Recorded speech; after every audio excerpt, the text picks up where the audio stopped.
Hi, how are you? I'm good, you know, we're finally happy to meet you in person. Thank you. Thanks for being so patient and flexible. Why? No, that's the African life for you. So can you tell everybody that are listening to us first, where are we talking from? Yep, so we are talking live from our workshop here, or atelier, if we want to make it fancy. Fancy! We say our workshop atelier in ANKA, Lagos, which is in Lagos Island. Amazing, amazing. So can you please quickly introduce yourself? Yep. And the brand, Shekudo. Absolutely. My name is Akudo. Others know me as Amy. Akudo Iheakanwa. I'm the founder and creative director behind Shekudo. Shekudo is a women's footwear and accessories brand. We are based here in Lagos. I grew up in Australia and I shifted over to Nigeria to try and explore the artisan scene. I love working with the community. So we wanted to see what could be done on ground in terms of footwear, leather works, bag works, jewelry, and we've had a very wild, interesting ride, to say the least. But now, so what we're doing is we are really pushing to show the world that we have the ability to, you know, produce shoes, even if it's at smaller capacity, prototype capacity. We have a lot of ability here, and we really wanted to tell that story. Amazing, amazing. So, you know, in Ivory Coast, you have a concept called Akalaku. I don't know if you know it. So basically, that's when like someone shouts you out and tells you a great thing about yourself. So I'm going to do your Akalaku now, just for those that don't know you. Is that first? The first time I heard about you is from press articles. You've been sitting in Vogue. Yeah, I know. In all over, because a lot of brands, you know, their dream is to get that. Yeah. The brand exposure. Yeah. So you are probably one of the most, I think, press-worthy brands. You've been in how many fashion shows and how many events? That's the first part of the Akalaku. The second part is we actually met because everybody told me that we should talk because we were one of the few brands that got orders. Yeah. From Big Bear retail store, so Zalando, I think you had a bit. Which Shop Bob? Yep. And Nordstrom. And Nordstrom. Yeah. So basically, you're selling everywhere everybody wants to sell. Your brand is already selling in Nordstrom, Zalando, Shop Bob. Yeah. So that's the Akalaku, you know. I love that. You love that? So it's almost like a little bit of like a short bio. Exactly. I'm trying to say. I like that. You know, that's it. Because people, you know, they're listening to us might ask why we're talking to you, because I feel like you can be a role model for a lot of brands. Yeah. At least even to the fact that I also like another thing about you is that you're very honest. You've been through a lot. A little too honest. No, that's a good thing. That's the Australian in me. I'm very too much. Do you feel that the other Nigerians are less like you said? I think what I've experienced personally, so for those who don't know me, I am half Australian. My mom's Australian, my dad's Nigerian. So I've got a bit of both. I'm very lucky to have the best of both worlds, and that, you know, at times for me, we're not allowed to swear, so I'll just say you can swear for me. Yeah. So no bulls. For me, you know, at times I don't like bull. I don't like to get, you know, beat around the bush, get to the point. Exactly. So I do find in Nigeria we are quite direct. We are very direct compared to, you know. The rest of Africans see us very direct, so I'm going to align that because you're saying that Nigerians are not direct enough. I'm like, what the fuck are you saying about? We are direct as it gets, and I think it's almost to the point where other cultures would consider us as being rude. So for me, like, I've gotten a little bit of that, but I've also got a bit of the Australian where it's more from a place of, you know, I try to meet people on the same level. I try to be very honest and open about my experience because life is too short to be, you know, acting like this has happened and I've got all of this and I've got all of that. Exactly. But my issue is that there is a lot of times where people don't open up enough. We may be direct in Nigeria, but I don't feel like we're very good with sharing information. So I think this is one thing that for me has been very difficult on my journey. I've really had to dig and find and investigate. So you had to struggle to find the information. Yes, for me personally. So when people ask me, I do try my best when I can. Everyone knows I'm shit on WhatsApp. I'm one of the worst human beings on WhatsApp you'll ever find. So I'm just putting it out for the world. Everyone That's interesting. knows. I didn't have the experience from you, so I'm maybe a lucky one. I have my pins. I've been trying to pin chats so that I don't lose track of exactly. Okay. I'm lucky then. So I always find, like, I do try my best to share that information, let people know what I've been through personally. I do understand why people may not want to share because a lot of the time I think it's, you know, a lot in Nigeria, when you find a good artisan or a good craftsperson, it can be very difficult to hold on to that person. A lot of people are changing and working for themselves. They'll stay with you for short seasons. Right? And then go on to be doing themselves. Exactly. That's true also in Ivory Coast and every other African countries that I've seen. And you want to hold that person close. You want to hold you know, that team close. So a lot of people, if they've found a good thing, they're not always willing to share that good thing with others. Because they're afraid to lose it. Exactly. And that affects their business, that affects timelines. So I've had it personally happen to me. Okay. And I've shared one of my artisans with a fellow designer, and then they're like, oh, I'm just going to go and work off with that for whatever reason, and maybe they prefer the work, maybe the money's better, maybe maybe there's less work also. Yeah, less work for more money. And I get it. So I understand, but it is very tricky to navigate sometimes. So I'm always trying to be open where I can, share the losses, share the gains, let people know what's going on, and that's how I am. Yeah. So which information you wish someone had given you when you started and didn't get, except through trial and error? Which one is the big one? I think in Nige, if someone had told me in terms of supply. So one thing when I started working, I just thought that I could go to the market, get what I needed, bring things in if I couldn't find it. But what we found was that everything in the market was stock, dead stock. And I didn't understand that at the time when I started that. Dead stock. Dead stock. So it's like, for example, a factory maybe in Italy or Portugal have used materials to make for a big brand. Okay. And then they've got so much left over, it's a lot of waste. So we come in, or other countries will come in, buy this leftover leather, heels, rubber, and bring it over here and resell that. So what we have in Africa, mostly in markets, is used materials from leftovers. Yes. Used, it can be used or it can be brand new. So you may get, for example, now, let's say one of these big brands, they have a leather, they might buy 100 sheets of cowhide, and 20 of those sheets might have a scratch. They may reject that, and so those 20 sheets now get kept in a factory, or and then we end up buying it over here. We buy it, or other countries buy it and bring it in because it's cheap. They're cheap. So all of our prototypes, everything that we make, prototype samples, even our original order, make to order for our customers, was all leftover leather. So everything we sourced, all of our leather from 30 minutes away in the market, and some of it could have been on a Gucci bag, it could have been on a YSL, used for YSL. So we're almost like taking what's left over. But the problem with this is that what is the problem? When you're when you're getting bigger orders, and you may get someone say, I want 100 of that shoe in that baby blue. Exactly. So when you get the order to get 100 of these shoes in this color, you might get that baby blue. You may only find 35 pairs you can make. And then you have to now start sourcing for the same baby blue.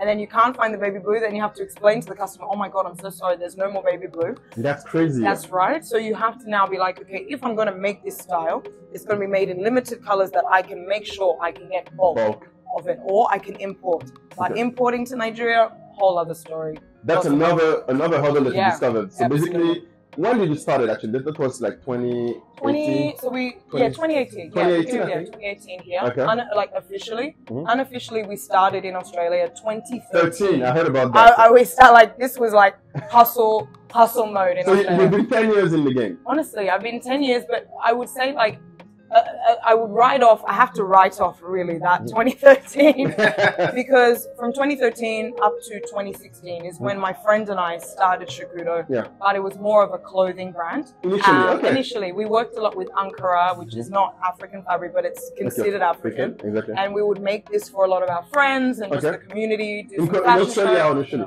Nice. So that's when you started. That's when I started. And we did it for fun. I was working full-time in community development. I was studying full-time. So this was like a 5 or 6 to 10 p.m. Okay. We had our little studio. Nice. And then we shifted here. So when we started in 2018. So why did you shift here? For me personally, so I was working community development for years and years, working a lot with women, working a lot with like less fortunate, lower socioeconomic groups. I loved it. I really enjoyed it, especially working with young women and youth.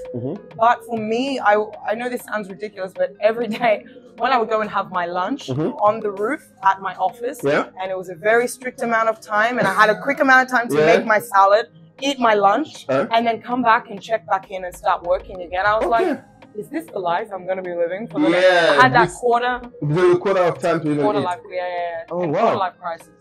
And I said, no more, I can't do this. I need something. Something was drawing me out. I was like, I need to do something else. So my plan was to move to Africa. So you wanted out of the rat race, out of the pressure. And repetition. But the thing is because you had meaning. You were helping people, but you were still feeling trapped. I was. You're right. I felt so good about what I was doing. I loved what I was doing. I saw the change. But then I was like, for me, Australia is very... There's a lot of things that are still needing a lot of attention, especially, you know, Black people's story. Yes, you know, true, Afro-Australian is very complicated from what very complicated. You saw what happened recently with the Aboriginal Australian situation.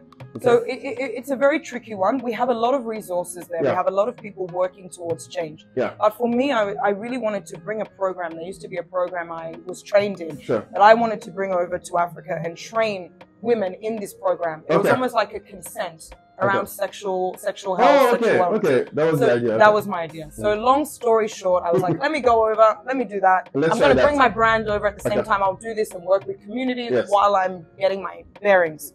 And then all of a sudden I was like, oh, you know, let me go and also see my dad, because my dad moved back to Africa 8 years ago and we'd lost touch. So I wanted to go and check on him, make sure he's good.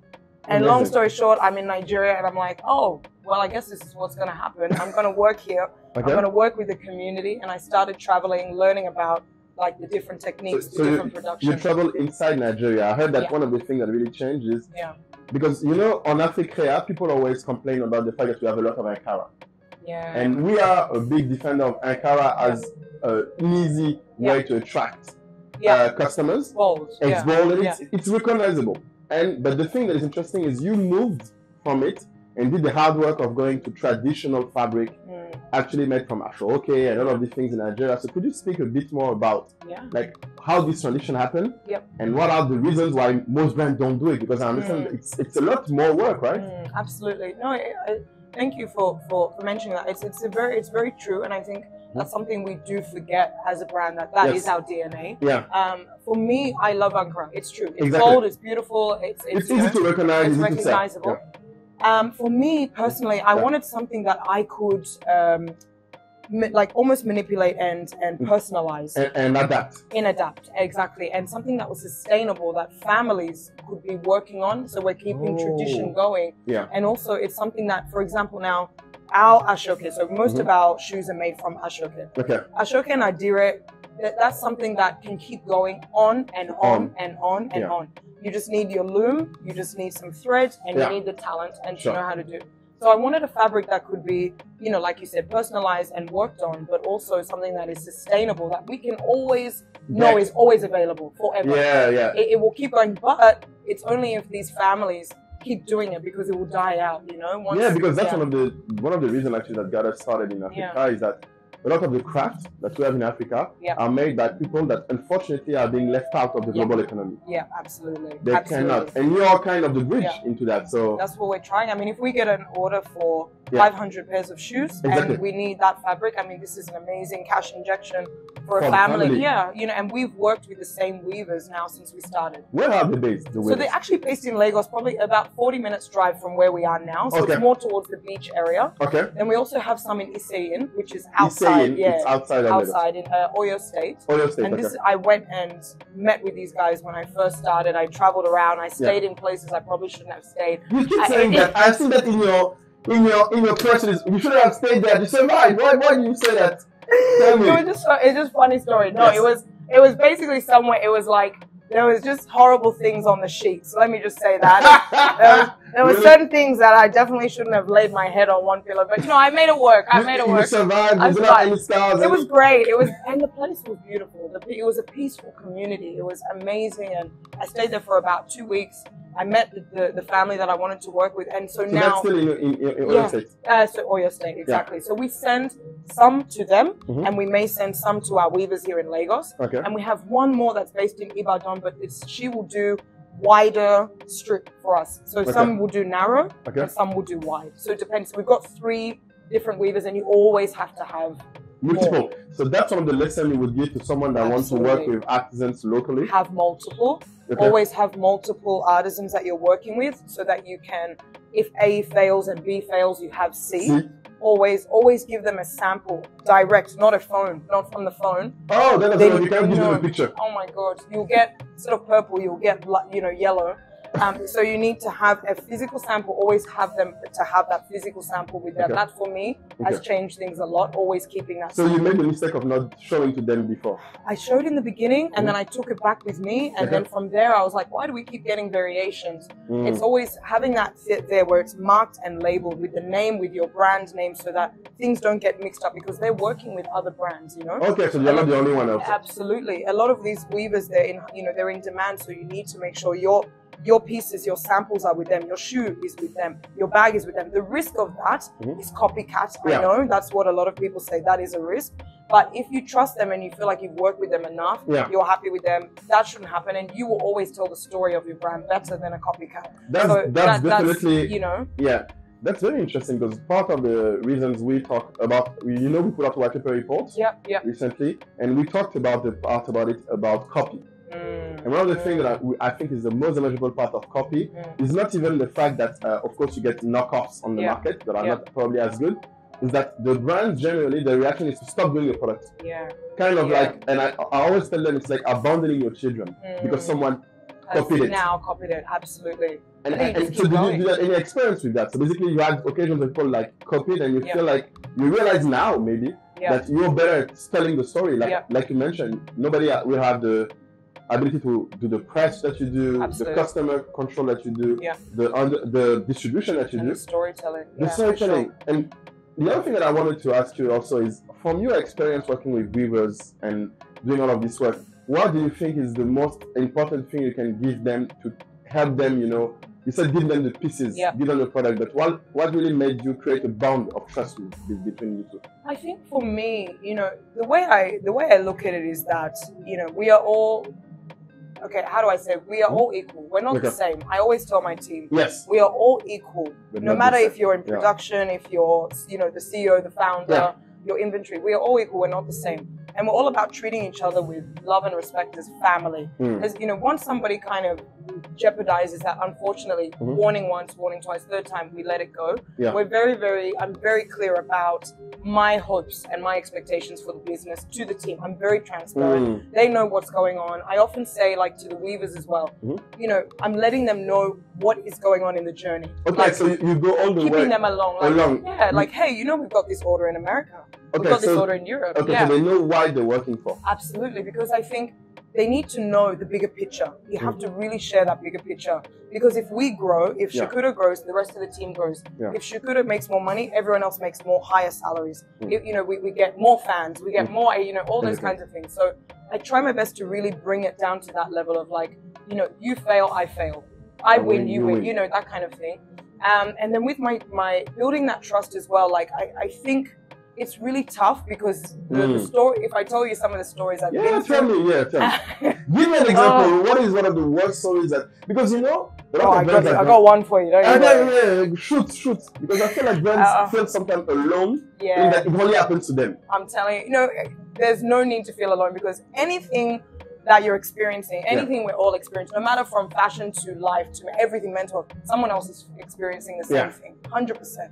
So even for us, like, people see it from the outside. All my friends in Australia, they're like, well done, oh my God, we love it, it's so beautiful, we love Shekudo, oh my God, Nordstrom. And I'm like, if you know what's going on behind the scenes, the fight behind, you will just be like, is this a movie? This is a movie, this doesn't make any sense.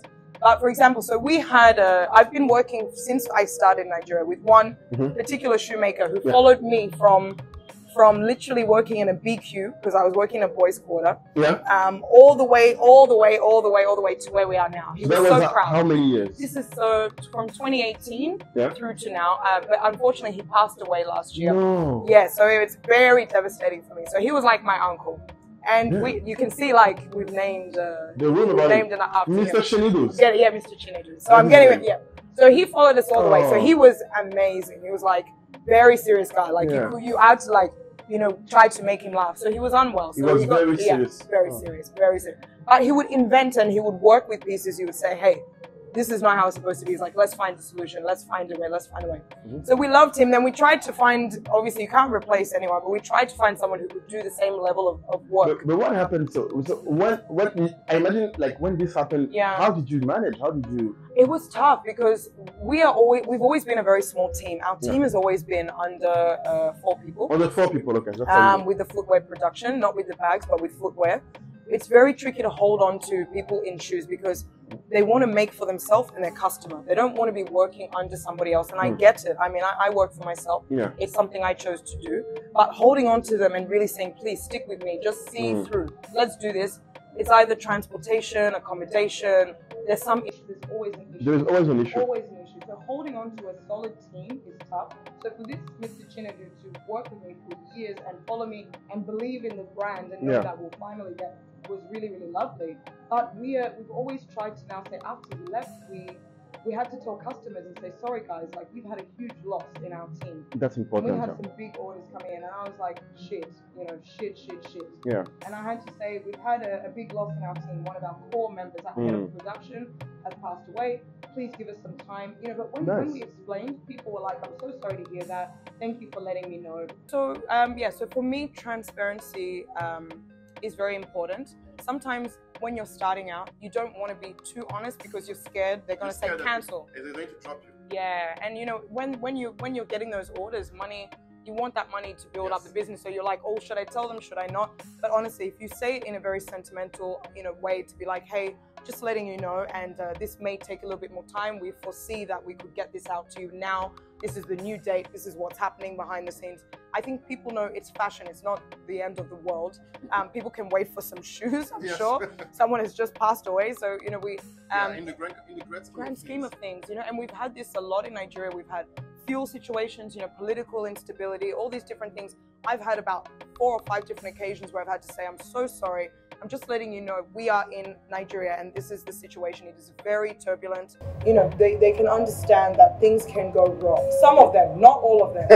Not all of them. I'm not going to say names, but not all of them understand. Some don't, So when some things go wrong, if you were transparent again and it is out of your control, I think a lot of them understand. But then if it is in your control and you've made that mistake, I think the ownership, owning that mistake is so important. It's the most important thing, yeah. Super important because it's like, I messed up, this person messed up, this person messed up, and knowing, okay, how do we find a solution? I'm willing to just quickly provide solutions. I think that's the key thing from what we have seen. Yeah, and learn, because we have made a lot of mistakes, let me tell you. Really? Even at your level? Okay. A lot, even till now. And what we do is, because there's not just me on the team, so you're depending on so many other people to bring something together. So an order, this person is entering barcoding, which we can talk about later. This person is entering inventory, leather.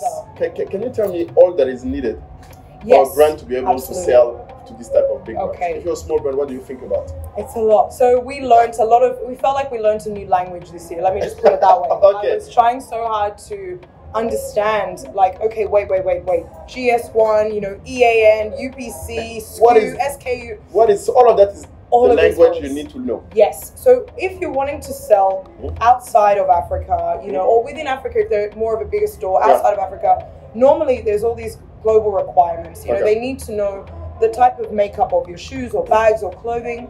They need to know, where is the fabric sourced from and where is it produced? Because that can really change the cost of customs and different things. Going in. Even in the US? Well, the US they've got an AGOA agreement. That's good. Better. They're good. Europe is a bit tricky. It's tricky. So there's a difference there. Absolutely. And because I am producing my fabric in Nigeria, sending to Portugal. Portugal is producing the shoes. That's prototyping Nigeria. Absolutely, that we're prototyping here. So we send all of our physical models to Portugal and they send it to America. Remember that Europe and America, there's no AGOA between them. So they want to know if this fabric is coming in from Europe or these shoes are coming in from Europe, then okay, but where is the original source fabric from? So you have to be really careful of the traceability. Then you need to make sure you've got your barcodes. Barcodes. I hate these barcodes, but barcodes. Barcode is important, really? They're so stressful. And really? One of our team members who works with us, Solomon, who does inventory, who's outside, exactly. he will know, who's just here, he will know the madness of barcodes. We can't stand doing barcodes, but you have to do them because as soon as, say for example, you get an order of 100, units of clothing. Yeah. And you have 10 different styles. Yeah. When they get to the factory of, let's say, My Teresa or Moda Operandi or Macy's or wherever it's going, they need to be able to scan that item so people, the warehouse can know this is this style, this is this style. Oh, so you have a barcode for each style, for each color? Absolutely. So one shoe, we have, for example, one shoe, we make it in 3 different colors. And then that's 3 different sizes, right? So that one color. It's 9. So 3 for 3. So that one product has 9 variations. Is it? So yeah, so it's 3 styles. 3 styles. 3 colors. And then 7 sizes of shoes, 36, 37, 38, 39, 40, 41, 42. Wow. 3. So it's 7 times 3. 7 times 21. So that's 21 references for one shoes. Yeah, 21 barcodes. Whoa. And then who does the barcoding? The production? Or so we have our team member who, again, Solomon is our head of inventory, who's watching. I know he's like looking at me like, this damn barcode. Exactly. He handles barcoding. I used to do it myself, but this was something I found that I could not keep up with. When you start growing, you need to be able to delegate. I'm still very tellable, but I have to delegate. So Solomon, our wonderful Solomon, head of infantry, tries his best. He does all the barcoding. Then this barcoding gets sent to the factory. The factory now prints the barcodes, attaches it to the boxes. The boxes then go out. He prints them here? Over there. And he has to send the raw file, and they have to print it over on that side. Okay, so where it is printed. But he makes the raw file here? Yes, makes it here. Because they couldn't do it for you. There's companies that do it, but you'll pay a lot. You'll pay for it. You'll pay a lot. You'll pay a lot. And there's a lot of companies that do barcoding that are not actually the real legitimate barcoding company. You can buy barcodes cheaper, and that's at your own risk. For me, I was like, let me go straight to the source, which is gs1.org, gs1.org. Does all the barcoding. All the barcoding in and Nigeria has its own branch of GS1. What? They're very helpful. Oh, nice. They're very good. They're very switched on, like super They help quick. you quick. Okay. Woo, they're very good. So if you need barcoding, you go through GS1. And then when you get those barcodes, you now need to allocate them to each product. Every product has to have a description. You're entering in the description for the product manually. You now duplicate and change the size, change the color. So it's a lot of work, and I would recommend definitely, like, it needs training. We taught ourselves. It was very tricky. We would say that maybe something, if ANKA wanted to talk with GS1, they could do a training perhaps for people, hopefully free of charge, but because we need it, it's really important. But then from here, the other important things to note is, having somebody who can help you with logistics. Interesting. Logistics. So I know ANKA is amazing. You guys do logistics. That is very, very, very, very helpful. Very helpful. So because we send our products to Portugal, we send from Portugal out everywhere else. So this is different. That is the difference. But definitely people can use us. Even though our sweet spot is really from the small sizes, like 2 kilos to 10, we're starting to see more and more demand for 10 kilo to 20. So any seller that comes, the good thing is generally we have prices that are 30% to 50% cheaper. I've heard some good things. Exactly. Oh, so that's really good. And for me, I think when we start building up our base back again in Africa, because we focus a lot in the US and the UK, we want to start working with you guys again to do the logistics side. So for us as well, the big problem thing, in logistics. So in logistics, the biggest problem we've had, and we've got charged. So we recently received a $1,000 roughly charge back, and a charge back means you haven't complied with all of the rules when you're shipping out your items. From who? The customs? So it's actually from the retailer. Oh, the retailer can charge you. The retailer will charge you. Let me tell you, there's a lot of, you'll see the page where it says, if you don't do this, you get charged this. If you don't do this, you get charged this. So the contract is also very important. Absolutely. If you were making shoes and you stick the barcoding on the wrong side of the box of the shoe, so if you stick it on the top or underneath or on the side, not on the front, that's a charge. That could be $1.30. That could be $1.30 one box. And if you're making 700 shoes, that's $700. That's $700. Oh, that's actually even more. It's $1,000.50. Absolutely. Because it's on the wrong side of the box. Yeah. Woo! That's this B2B life and wholesale is not easy. And then if you're putting your boxes on pallets, so when you start getting into the bigger quantities, and that pallet, maybe you put 20 boxes on a pallet, you're only meant to put 12. That's another charge. If you put the wrong number, quantity, if it's too big, if you've not strapped it, if you've not labeled the pallet correctly, if you've not done your packing list, how many? So it's a lot to learn. Like my head was like, can you imagine? I lost my mind a little bit. I'm gonna be honest. I'm gonna be honest. I lost my mind. I can only imagine. My fiance was like, "Are we good? Are you still? Is the wedding still happening?" He's like, "Oh, you're getting married in the middle of this." In the middle of this, at the end of the year, December, still sorting out all these different things, and then it's been my busiest year in business in my whole life. But the wedding happened. Well, it hasn't happened yet. Still coming. Still coming. Still coming. Still coming. Like. So it's still good. We're still good. He's been my biggest support. He keeps me calm. He keeps me grounded. Thank goodness, because otherwise, I don't know. I don't know because I imagine also it's important to be able to talk about this. You have to. You have to cry. You have to talk. You have to shout. You have to. But look, to be honest with you, one thing that's really stuck with me as well this year, I got myself into quite a frenzy. Yes. A lot of things happened. Rulaya knows a lot of my story. A lot of my story, the different struggles. Now. We had situations that were very much out of our control. We didn't have the support we thought we would get from those particular people. And then you have to think to yourself, life is really, really too short. Life is, at the end of the day, it is not that deep. It is deep in terms of you want to make sure that you are, representing your brand, your reputation means a lot. Your connections you're making with people are so important. But you cannot get yourself too worked up that you can no longer function. Exactly. You have to maintain this level-headedness of like, okay, shit's going wrong. Things are really tough right now. But I will make it through. I will learn something in the process, and then the next time I'm better. But to really withdraw, to just shut off, to not communicate or that's whatever, not good. You should it not doesn't keep it work. in. Absolutely. You should talk about it. A lot of people, this is their life. This is how, a lot of us are making our money. Not everybody has support, family support, and different things. Exactly, that's financial important. support. And I get it. A lot of people see me, they assume something. They don't know what I've been through. Oh, really? People assume about you that you have money. Yeah. There's a lot of assumptions. Don't worry. There's a lot of assumptions, and I love proving those assumptions wrong. However, I must also be mindful. I am in a privileged situation. Sure. No matter what I've gone through, even if I have one kobo to my name, I'm still in a privileged situation because I have got family in Australia. So you're still at this. Worst comes to worst, I can always, which I don't like to, but I could always be like, I'm really struggling. Can someone send me $50? But they may not, they may, but at least some people don't have that option. That's true. Some don't have family, some don't have friends, some don't have a partner.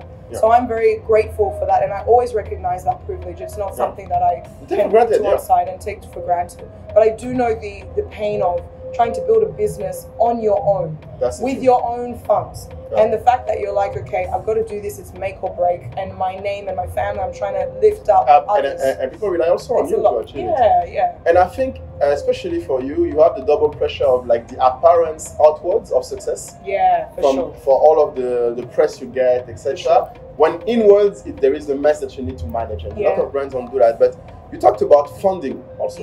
Because that's one of the things that we met about, and you're one of the few brands we are very happy to actually finance. You guys were like, almost like, when I think of it in my head, it's like some angel just coming like, oh! So ANKA the angel. The ANKA angel really came on in, and literally like our business was about to fail. I kid you not. Like whatever universal situation happened when we spoke on LinkedIn, I will never forget that moment, because it was very, very, I can't even tell you, like it was so synchronistic. Synchronistic. Can you give a bit of context for the guys? Because I think you had big orders. Yes. So one thing with being in Nigeria has brought a lot of wonderful opportunities. Exactly. We've had a lot of people trying to push us out to the market, international market.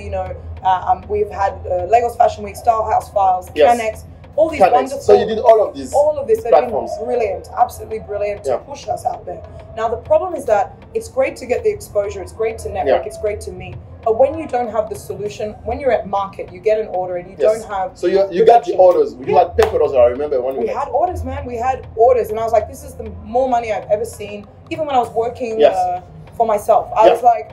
Never seen orders of $100,000. Oh my God! Yeah, so we were very lucky to get that order. We got 2 at the time. And The problem was that the retailer did not want to give us a full prepayment. And when you don't get a full prepayment and you can't pay the factory up front or whoever's producing, then you're stuck. You're stuck. And this wasn't a small order. This was like over 800 pairs of shoes and bags. Wow. Right? So 800, yeah. And look at that, like our shop is not that big. We have a very tiny team. Exactly. In a month, we can produce maybe 50 pairs. Maybe. So what we were like freaking out is that one, we just found a factory that would work with us, but they wanted a prepayment. We didn't have the money. The prepayment was like normally 50%. They always want 50% the factory. Wow. But normally the retailers, they will either give you nothing or maybe they'll give you 20%, 30%. Some are really lovely and give you 50%. So it didn't match in kind of. Didn't match. So we were like, okay, we got 20, but we still need to find the rest of the 30. Right? So we were screwed. At that time, I asked family, I asked friends, I asked banks, everyone. Like, I can't tell you, I was like this. Because I was like, this money will make or break our business. Exactly. If you get an order like that, it can make or break your business if you can't fulfill. So I was like, we are screwed. And we got promised funds from someone, which I will not name names. We got someone promised you something. You know, we got told this would happen. It's like, bring a purchase order, do this. We did it. We were holding it out there, and everyone was like, "Oh, so sorry, no." We got offered almost $500 from one of the banks here against almost a 90,000 euro PO.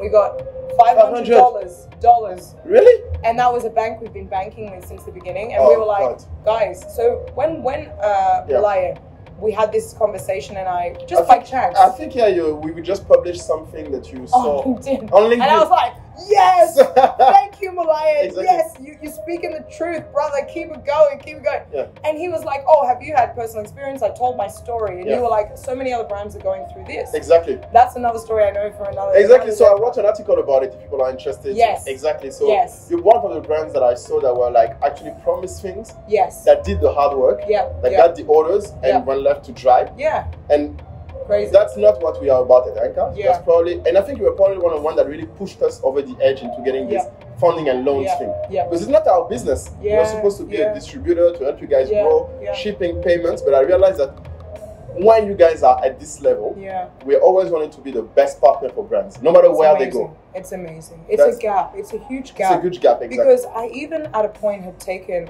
purchase orders from other designers, related them, presented them to the bank and said, look at this, like these women, these were all women that have orders of from $20,000 up to $150,000 and are selling their cars, selling different things, trying to raise money with families, when you could offer them that payback. Okay, things happen, we know things happen, but there's just having that option. That option. And the money that can be really turned around, because a lot of these retailers will not work with smaller brands if they don't feel that you can meet that order. Exactly. They want to know, can you meet it and can you get it to us within 3 months? They don't care about the funding and your problems. They're giving you the invoice, the orders. Get us these shoes. And you're lucky if they do give you a prepayment or a little bit. That's great. That's a great start. But it's going to be only 20%. 20%. Some of them now recently we've really fought and we've been able to get 50% on pre-orders, which is amazing. If you can fight, push and push and push and ask them and let them know that you need that. The factory needs that. Otherwise, you find yourself between a rock and a hard place. You are stuck. And that's what we were, very stuck. And so ANKA came, saved the day, gave us the rest of the money that we needed for that production. Exactly. And now this is something I've been trying to work on in Nigeria for years. A simple conversation with ANKA happened in 2 weeks' time. It was boom, bap, bip, bap. And you guys really did you really helped. And for me, I just was like, this is what we need more of. We get taken to market. The brands get shown and we get, oh, look at Africa. We're doing great things in Africa. We have conversations, reports, everyone, the UA, blah, blah, blah. But at the end of the day, if a brand is getting an order and cannot meet that production, there's no point. There's no point. It's a waste of money for people taking us to Paris, to New York. When we're going there, we're wasting all these funds and all this time. Hotels, beautiful hotels, all this. Thank you. I love it. You love traveling, but it's not making you the money. It's not making the money, and it's wasting money that could potentially go in other places. Now, in saying that, I will never discredit what we've been involved in. Some of these, it really helped. It's been beautiful, and especially Canex. Canex has pushed and pushed and pushed. you know, Folklore, ANKA have really pushed and made sure that, okay, let's see how we can get some follow-up. Yeah. It's all about follow-up. So the idea for me is the episode is going all the way through. Yeah, yeah. And all of the brands you mentioned, I keep telling you, if you have other brands like that, you should bring them to us. Yeah, absolutely. I'm not going to say we can fund everyone. That's not the promise. But just the idea from we need to have well. a conversation, and I need to keep a track, because the crazy thing on our side, because we raised money, and you know, all of these guys, African Bank, all of these guys, I talked to a venture fund that told me that they have $2 billion a year earmarked for creative industries. I've heard this as well. Yeah. People keep telling you they have money earmarked. I love that word. Earmarked. Somewhere in my ear. I'm like, okay, earmarked. How long has this been earmarked? Exactly. We need the money. Yeah, and a lot of time, what they're lacking is that they cannot structure it. Yeah. Yeah. The big issue is that the people that are willing to fund, it's true. It's too huge compared to the directly to give it to everyone. So we need a middle ground, and we'll try to be the guys that are trying to spread it out, and that's why we created the ANKA Group Club that you mentioned. Yeah. The idea is to get a call out for all brands, even if it's B2B, like you do wholesale, or they want to go to do pop-ups in the US. All of that, we're going to provide funding and try to channel the funding that we see to the brands. That's great. People that are trying to do the business, because ultimately you guys are the ones doing the hard work, but we need to be here to support you, and you're going to have problems. That's the key thing that I tell them is people should not be afraid because they had issues. Yeah. And like you mentioned, and talk about it. Yeah, absolutely. That's the reason why we wanted really to come today and have you talk also, because we feel like people sometimes feel alone in these things. We feel like there is no solution. You have felt this way. Yeah. And because you came out and you talked to me, something it's so changed. Important. Yeah, I mean, look, exactly. You know, if we don't have that conversation, and I think we have so many panels that are going on. And exactly. It's great, and it's nice to connect, and everyone comes out feeling, you know, and we all dress up, and it's really cute. But at the end of the day, with those panels, we need to be like, okay, this is a reoccurring problem. Exactly. How do we make, like, tomorrow? Like, what can we do tomorrow to actually have a tangible outcome? Like, okay, you know, I know that this, for example, my packaging, or this or that or that. And one big thing as well that a lot of buyers, a lot of retailers look at is this brand going to be around for a while? Or is it a short time? Longevity. That's actually, I didn't know that. Super important. And this is one feedback we even gave. For example, Canex took us to Portugal, right? Yes. Brilliant. It was amazing. They did a great job. Now, we gave them feedback in terms of like, we love this, but can we keep this going? Can this be like, we know other designers need to have a chance, but we also need to remember that even if you see someone at an event maybe 2 or 3 or 4 times, it doesn't mean they're getting favoritized. It just means that that brand needs to be seen by buyers. And need to be reminded regularly. At least 3 times. If they so we got seen at Tranoi in Paris, which was organized by Canex and Lulubelle Group. Lulubelle Group, Lulubelle. So they tried and they did a great job. This was our 3rd time. And we had buyers. Oh, you went 3 times there? 3 times, yeah. So brand needs to realize it's not going to be a one-off. Absolutely, because if they don't see you there the next year, they're like, oh, here we go. These African brands just making colorful things, pretty bright things, but they're not coming back. Really? They just want a quick buck. They're happy to get some cash. A lot of the time, this is in the back of the mind. Exactly. No matter what we say, let's be real. We need to show, and consistency goes a long way. Consistency, reliability. If we're not reliable, this is why for me, with some of my mistakes and my failures, it has rested on my shoulders quite heavily, because I know people are looking at us, and a lot of these retailers are like, okay, Shekudo is a, how do I say, like a they want to see that we're going to deliver, so that if they want to order from other African brands, they're using us as an example. Exactly. So for me, when we do fail, it does it twists me up a little bit. I'm always trying to figure out, okay, how do I keep that good name out there? Because we're telling a story for others. So you need to be reliable. You need to be consistent. Like show up. And keep showing up to the events. So you keep telling brands that they need to go there. Go to the events. Go to the trade shows. Be a part of pop-ups. Show your face. Get involved in Lagos Fashion Week. You know, work with ANKA in different pop-ups that are taking place. Sometimes, yes, you may have to invest a little bit to be there, but it's honestly worth it, because if that buyer has seen you 3 times, we've been rejected from a particular big buyer who we've been really wanting to get on board. Really, we're fingers crossed, but they've seen us now 2 times in New York. So they're like, we're going to keep watching you. Let's see what you come back with. Now, and someone said this to us before and they bought. So so someone told you before, let's see. So the relationship is also important. So you keep contact with them. Absolutely. You update every year. So we get emails at every fashion trade show. Those emails, right, they may come over and be like, oh, I love this, it's beautiful. They leave their email, or you should take their email. You should take it. Always ask for the email. Okay. Keep a spreadsheet. Keep their details right when you met with them. Now, they may act all sweet and they loved it, and then you follow them up and they don't respond. Exactly. Right? They don't respond. Blank. We still get this. We get ghosted. No problem. But every season, always, and I got this advice from a woman in Paris who actually worked as a buyer for years. And so she's the buyer that told me that. She's the buyer that told me. She said, you make sure every season you email them with your new lookbook, your new line sheet. You greet them and let them know, hey, we've just come out with a new collection. Exactly. Just wanting to, if you want us to send you some samples, we can send some samples, or we can do a virtual call. If you can't afford to send the samples because it's expensive, you do a virtual call, but always every season follow up. And that's what I learned just at this recent Paris. So I was like, I'm going to keep it going. Exactly. Don't give up. That's the best practice we need to share among ourselves. One thing I know that works pretty much like for investors also, it's the same thing for investors and for buyers, I think, is to show them your progress. Absolutely. Sometimes tell them, okay, you met me last year. Since then, I've been sold in Shopbop. Always tell them. Don't be afraid to gloat. Because one thing that I realized, unfortunately, is that especially, and that's maybe sad to hear, a lot of entrepreneurs, especially women entrepreneurs, don't like to gloat. I'm like that. I find it very tough to be like, exactly. Me, hi, all that stuff. Yes, and that's one of the message that I have is I keep telling them, it's not gloating if it's true. Yeah, absolutely. If you did the work, it's just a fact. It's just letting people know what is done. Absolutely. And they need that to see your consistency. Because if you don't tell them, they probably will never saw it. They won't know. And their attention span is short. Very short. Everybody's trying to get them, hey, please come, please come. If you don't stand out, so, if I'm a buyer and I'm seeing thousands of brands across Fashion Week, and some of those brands are super established, I know what I'm going to get. Exactly. I know they're good. But if you're a new brand, you're bringing something in new, you only have a very short amount of time to really capture their attention. Exactly. So I always put try now, I'm learning. I honestly, I haven't got it all correct, trust me.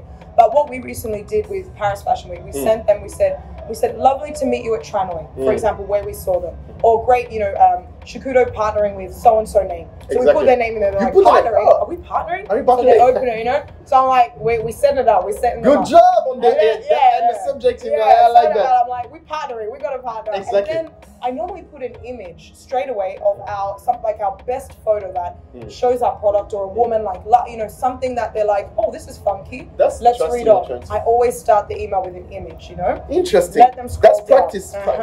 Start it with your strong image, something a high resolution, really good image. Scroll down and say, it was so great. Keep it short and sweet. So great to meet you at so and so Lagos Fashion Week, or where's it, Abidjan, wherever you met.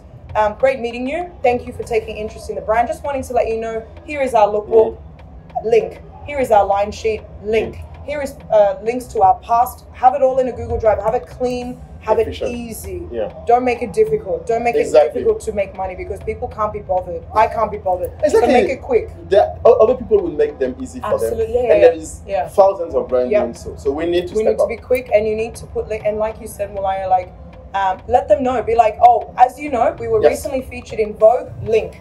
Nice. Bazaar, link. And we are also now selling at Nordstrom, as you know. So I had to, only on this email have I started doing that. I was like, amazing. Everyone else is saying it, so I'm going to say it, and I'm going to let them know. We are credible, we are selling elsewhere. And there's no shame in it. There's no shame. No issue in this business. Absolutely. And that's the you want to secure them. Yeah. That's interesting. Another lesson I had, and that's interesting, you mentioned it quickly, but maybe people would like us to know, is in business, is how pragmatic you made a decision to produce in Portugal when you created here. So can you speak a bit more about that? Because I feel like a lot of brands want to make the product in Africa and are struggling to find, how do you find a manufacturer? How do you go about it? I think that's the last thing people probably ask you often. A lot. People ask you often that. A lot. I can imagine. They're like, oh, I get good and bad. I get good and bad feedback. But definitely. So I mean, originally our story has been slow fashion. Make to order. Make to order. We wanted to make sure we had a sustainable angle. Angle. Exactly. For sure. But now, at the end of the day, this is our story. It is our core value. It is in our heart. But unfortunately, we were not getting enough of what we needed to meet the volume and orders to actually make the sustainable. That's right. Keep it sustainable. Keep people employed. When you are making an order and it's 1111, and you're a small business and you're doing it all handmade, and there's a mistake on that shoe and the shoe gets sent back and you now need to fix it. I've had this happen to someone who ordered from New Caledonia Oh, you remember it? Oh my gosh. And it was like, New Caledonia. I was like, where the hell is that? And I was like, I'm even from Australia. It was like over that side. So I was like, oh my God. So we had to remake this person's order and send it out to her because I was like, I'm not going to bring it back. Bring it back. I said, keep it. It's cheaper for you to keep it. Give it to a cousin, an auntie, a brother. And I said, now we'll make it and send it to you. But for me, these things, it wasn't happening a lot. Let's say 15% of our orders would have this issue. It would be something. And this is because all of our shoes here were completely handmade from start to finish. Yeah, like we have minimal machines. You can take minimal machines. Now, this was a part of the process, but it was also stagnating our process. It was, bringing us back. So when we started growing, I said, we need to do wholesale. We have to do wholesale. We have to get some volume. Because you wanted to get volume to grow the company. Yeah, to grow the company, because I was like, what I'm going to do is, I can't empower, I can't build capacity broke right now. I'm trying my best, but we are broke. So we're like, we need some money to bring that money back in, get some machines, teach the team how to produce better, partner with a better factory who can now look at our production methods and say, yes, yes, no, no. Now, what I decided to do was we said, okay, what is our abilities and what is our, weaknesses.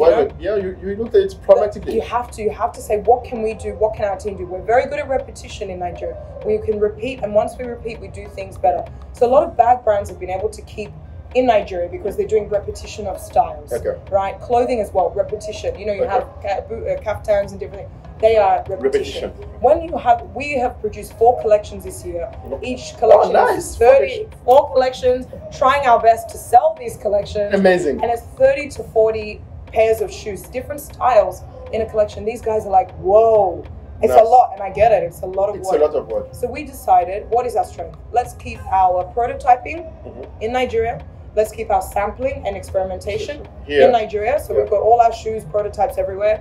We keep all of our fabric, which is our DNA. So the DNA is still here? Our DNA is 100% still here. Our fabric production, we do it here. We are now also expanding into other parts of Africa, which I'm really excited about. Amazing. All of our jewelry is now done in Kenya. So we work with Kenyan artisans. Yeah, we recently switched and it's been great. We used to do it in Nigeria, but we had shortcomings and we just couldn't do it anymore. So what we're planning to do now, all of our production, our major orders. So we say, for example, we get a big order, we send the prototypes that we've made in Nigeria over to Portugal, which we're working with a team in Portugal. We send our orders there, and they now have a 3D fantastic demo that they can look at and be like, let's change this, let's perfect this, let's remove this strap. They now produce the orders there. We send all of our fabric. Everything is now assembled. So you still send the fabric. How do you send the fabric to them? We have to ship it. Yeah, it's big, heavy. It's because it's very heavy. Yeah. What is the average weight when you say all the shipping? So normally it's about 50 kilos. Yeah, 30 to 50, I'd say. And you ship it to Portugal. The fabric is quite heavy. Yeah, and then in Portugal, they produce the shoes. They produce it and they keep the fabric. So we try our best to see if we can use that fabric again. So they produce the shoes in Portugal, and then we ship out. We do all the packaging in Portugal. All the boxes are done in Portugal, and all the dust bags are done. And we then ship that out to where it needs to go. And it's a lot easier for us this way because the quality control levels now, except we've had one quite bad incident, but apart from that, everything else, they do the quality control checking now. We have someone coming in and having a look. So all of our customer orders. So you send someone to check yourself? Yeah, so we have an agent that we recently hired. Nice. He's taking a commission of our sale. Yeah, but he's checking. He goes and checks and makes sure they're not on track, they're using the wrong leather. Is that the buckle they're meant to be using? Oh, nice. He now monitors because I was spending a lot of money going to Portugal. Yourself to check? Myself. I went 4 times in how many months? Yeah, but it's necessary. And it was necessary just to see and make sure they're doing what they're supposed to be doing and establish that relationship. And then once I've established that relationship, I've now handed over to a factory agent who sometimes they take maybe 2%, 3%, 5%, depending from the money. They check everything and make sure that the logistics is going out. But we are now, so for us, like this works well. We've still maintained our workshop. We are moving and producing better than ever because there's not a the guys are not stressed out. Yeah. Now we can experiment and have fun being like, okay, let's come up with some styles. You know, we then present these styles to all our buyers, all the styles they make here. Ah, nice. Okay. We show them to the buyers. So you use the prototype in the air that you send there. We say exactly. Now that can be good and that can be bad. Some buyers don't care, because I've been able to say to buyers, hey, I mean, this is not the finished product. This isn't. This is a demo, a prototype. But others can't visualize. So you just need to know your buyer. Yeah. Are they happy with that prototype, or do you need to have a very refined prototype? So some of ours, they want the prototypes from Portugal, but Portugal loves getting the shoes from here. And we need to. I need to be on ground. I need them producing with me, so I can see what's going on.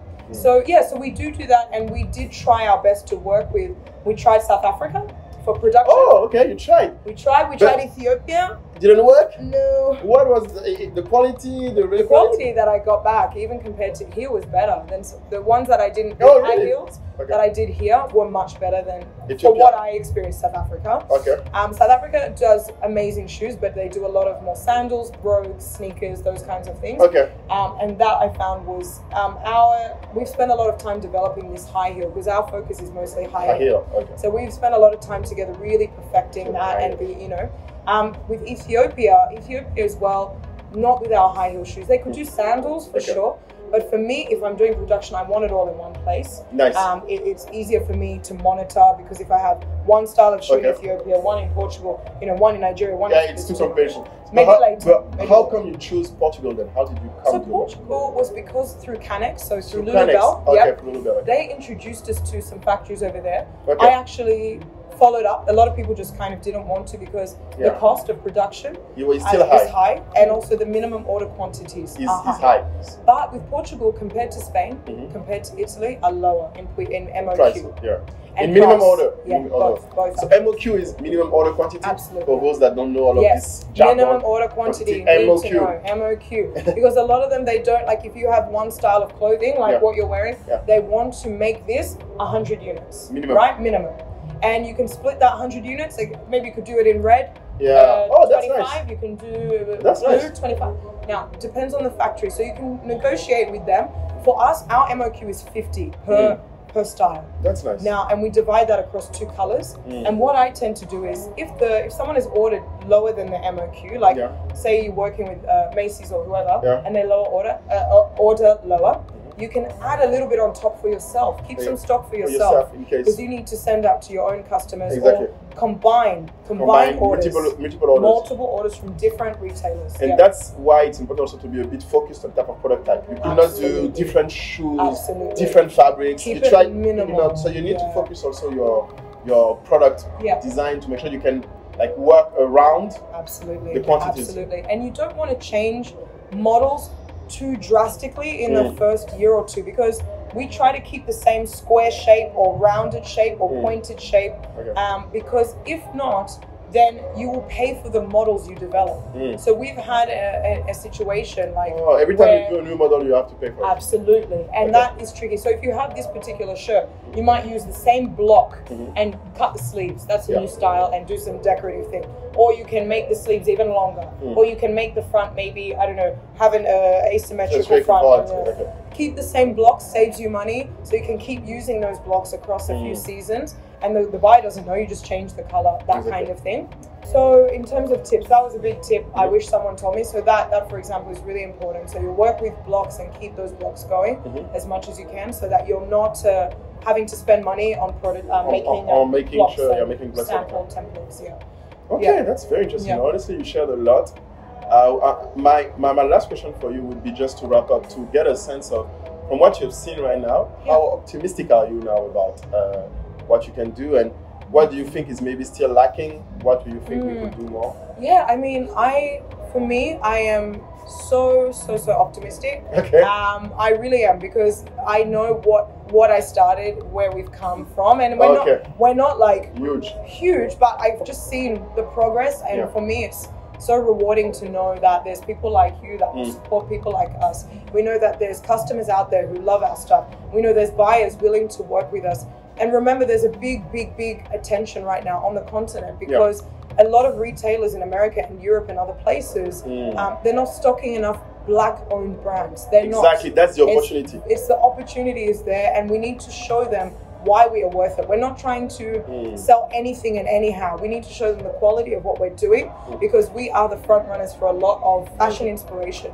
So that for me is making me very optimistic. Yeah. We are very keen to grow.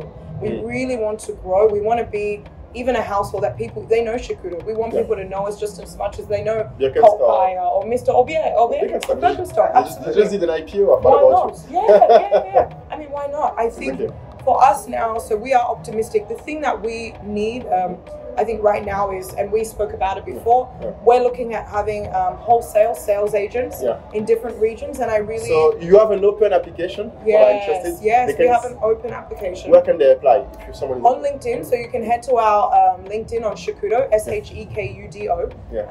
You can apply as wholesale, so we're looking in different regions right now. So people who can connect us as a brand to other retailers in certain regions, and then make sure the sale goes through and then get commission on that. And I really advise other brands, if you're wanting to grow, you can't always do it on your own. You can't reach out to every single retailer. Of course, you can send some cold call emails, but it's a lot of work. If you have someone who believes in your brand, has got some free time, who knows a bit of fashion or cosmetics or whatever you're doing, let them help you to represent you in other regions and get you some bigger sales.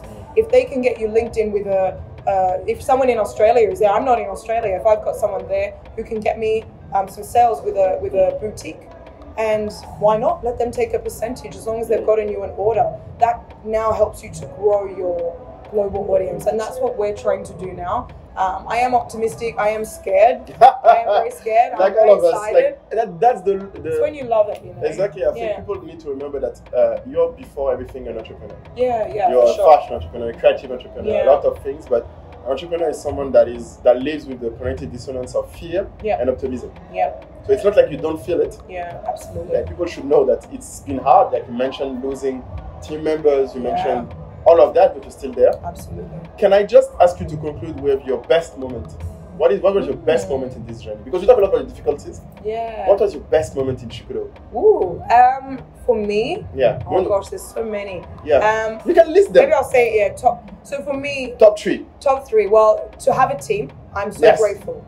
Because they know me, I can be very, but I want them to be their best. I want them to grow. That is my main goal, to grow and be able to deal with international buyers and all of that. So it makes me so happy when I see them sending an email from someone from my team, sending an email to someone in Nordstrom. You're happy about that? I love it. I'm like, that's amazing. That's growth. Like look what I've been able to do with this year. Amazing. And look at my team member.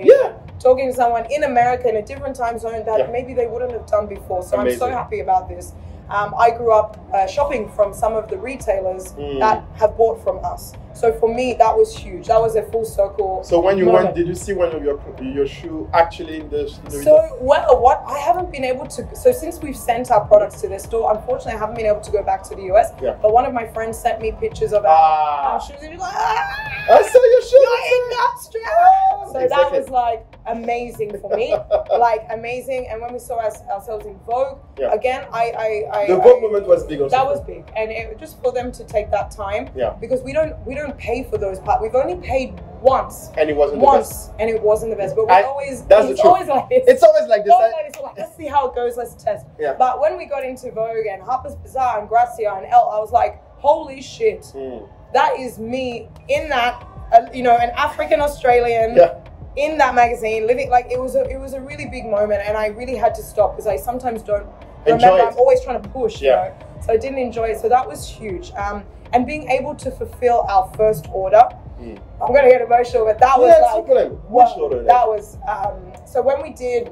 I'm gonna write off one of them because I'm not happy with it. It's okay, but that's... But when we got filled our order with Nordstrom and Shopop and we sent it and we saw it on the website, that was amazing. That was like, oh wow, amazing. We've got, and with our team, we also share dividends. So we say, okay, if we've gotten an order from here, we share that money with, we share a percentage of the money, the rest goes back in the company, so that they know that they are also contributing to our story, a bigger growth. You know, it's not just about here. No, it means something. That was huge. So thank you again, and good luck to all the other designers and entrepreneurs out there. We're all rooting for each other. We're all here together. We're all in it together. Amazing. Thank you, Amy. Thanks. Bye, girl.